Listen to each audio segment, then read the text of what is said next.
Sir ନମସ୍କାର। ନମସ୍କାର। କାଇଁ ବ୍ୟାଙ୍କ ଫେଙ୍କ ଆସୁନାହାନ୍ତି, ଗୋଟେ ଲୋନ୍ ଆଉ ଗୋଟେ ଅଫର ଆସିଛି ନେବେ ନା? କେଠି ଆଉ ଲୋନ୍ ନେବି? ସେ ଲୋନ୍ ଆଣିକି ଗାଣ୍ଡି ମରେଇ ଟାଇମ୍ ଟୁ ଟାଇମ୍ ଦଉଛନ୍ତି ବୋଲି ଆସିଛି ତ ଠିକ୍ ଠାକ୍। ସେ ବେକାର କଥା। ଆଉ ଗୋଟେ ସାର୍ ସେ ଯୋଉ ସେଭିଂ ପ୍ଲାନ୍ ଟା କରିଥିଲେ ସେଟା ରିନ୍ୟୁ କରିବେ ନା? ସେଟା ରିନ୍ୟୁ ଫିନ୍ୟୁ ଆଉ କରିବାନି, ସେଟା ଥାଉ। କରିପାରିବେ? ହଁ। ଆଉ ସେ ଅନିଲ ମାଝିର ନମ୍ବର ଫୋନ୍ ଫାନ୍ ଲାଗୁଛି ନା ନାଇଁ? ହଁ, ତା ନମ୍ବର ତ ସେ ଆଉ ନାହିଁ, ଏଠୁ ପଳେଇଲାଣି। ଲାଗୁ ତ ନାହିଁ, ମୁଁ ତ ଲଗଉଥିଲି ଲାଗୁନାହିଁ। କି ସାର୍ ଲାଗି? ସେ ଆତ୍ମହତ୍ୟା କଲା ନା ବଞ୍ଚିଛି? ନା, ବଞ୍ଚିଛି। ଏଡେ ଟାଉଟରଟା, ମୁଁ ତାକୁ ବାରମ୍ବାର ଫୋନ୍ କରୁଛି, ବେଳେ ଫୋନ୍ ଫାନ୍ ରିସିଭ୍ କର। ପଇସା ପତ୍ର ଦେଇଛନ୍ତି କି? ହଁ, ନେଇଛି। କେତେ ଟଙ୍କା? 25,000। କାଇଁ ଦେଇଛନ୍ତି? ଆରେ ମାଗିଲା, କହିଲା ମୋର ଅସୁବିଧା ହେଲା, ଦେଇଥାଅ, ମୁଁ 2 ମାସ ପରେ ଫେରେଇବି। ଆଉ ଏପର୍ଯ୍ୟନ୍ତ ବି ଦେଇନାହିଁ। ସେ ତ ଗଲା ଆଉ ଥରେ ଆସିଥିଲା, ସେ କହୁଛି ଆହୁରି 50,000 ଖଣ୍ଡେ ଦେଇଥାଅ, ଆଉ ମୁଁ କାଲି ପରଦିନ ଦେଇଦେବି। ମୁଁ ଆଉ ଭାବିଲି ଏ ଲୋକଟା ଏତେ ଭଲ ନୁହଁ। ଆଉ ଏଇ ଯୋଉ ପଲିସି କଥାଟା, ସେ ପଲିସି ବାବଦରେ କିଏ ସେ ଚିନୁ ପଡତା ପାଖାପାଖିରେ ଅଛି ସେଇଠି? ସେ ଚିନୁ ପଡତା ଗୋଟେ ପିଲା ଆପଣଙ୍କ ବ୍ୟାଙ୍କରେ ଅଛି ନା ସେ ବି ପଳେଇଛି? ଅଛି। ହଁ, ତାଙ୍କୁ ପଚାରି ଦେବେ ନା ମୁଁ କେ ପରିସ୍ଥିତିରେ ଲୋନ୍ କରିଛି। ଲୋନ୍ଟା ମୋର କରିବାର ନଥିଲା। ଲୋନ୍ଟା ସିଏ ତା ଦରକାର ବେଳେ ଲୋନ୍ କଲା। କାହା ଦରକାର? ସେ ଅନିଲ ମାଝିର। ଓହୋ।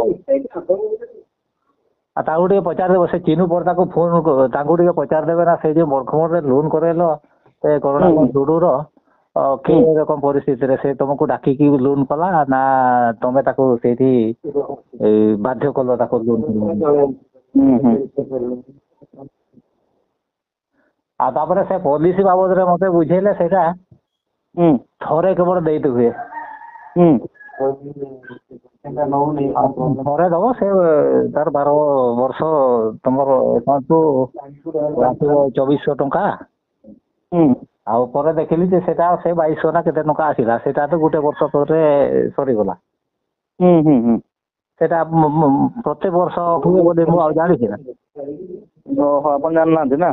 ସେ କଥା ମୁଁ ଜାଣିନି। ସେ କଥା ମୁଁ ତାଙ୍କୁ ବାରମ୍ବାର କହୁଥିଲି, ଏକ୍ସିସ୍ ବ୍ୟାଙ୍କରେ ଯେବେଠୁ ମୁଁ ଖାତା ଖୋଲିଛି ବର୍ତ୍ତମାନ ସୁଦ୍ଧା ସେ ପ୍ରଫିଟ୍ ମୋଟେ ନାହିଁ। ସେ ଆଦିତ୍ୟ ବିର୍ଲା ବାଲା ନେଇଗଲେ 12-14 ହଜାର ଟଙ୍କା।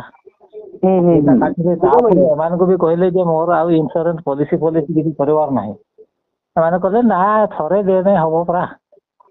ଏକ୍ସିସ୍ ବ୍ୟାଙ୍କରେ ଏଡେ ଗାଣ୍ଡି ମରା ଲୋକ କାମ କରୁଛ,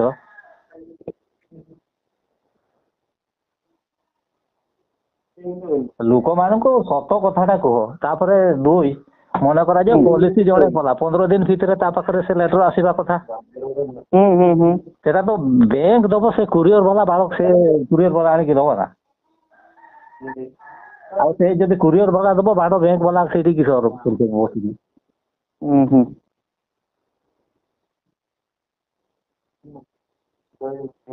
ଆଉ ଆପଣ ହିସାବ କରନ୍ତୁ, ଏଇଟା ପାର ମନ୍ଥରେ 15-16 ହଜାର ଟଙ୍କା ପଡିବ। ସେ ପଲିସି 75,000 ଟଙ୍କା ମୁଁ ଦେଇପାରିବି ନା?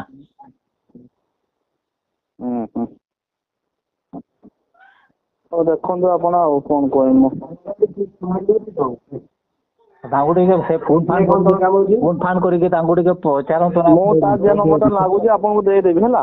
ହଉ। ହଁ, ଦେଇଦେବି। ଆପଣ ତାକୁ କଣ୍ଟାକ୍ଟ କରିବେ, ପଇସା ମାଗିବେ ନା ତା ଘରକୁ ପଳେଇବେ ନହେଲେ ଆଉ।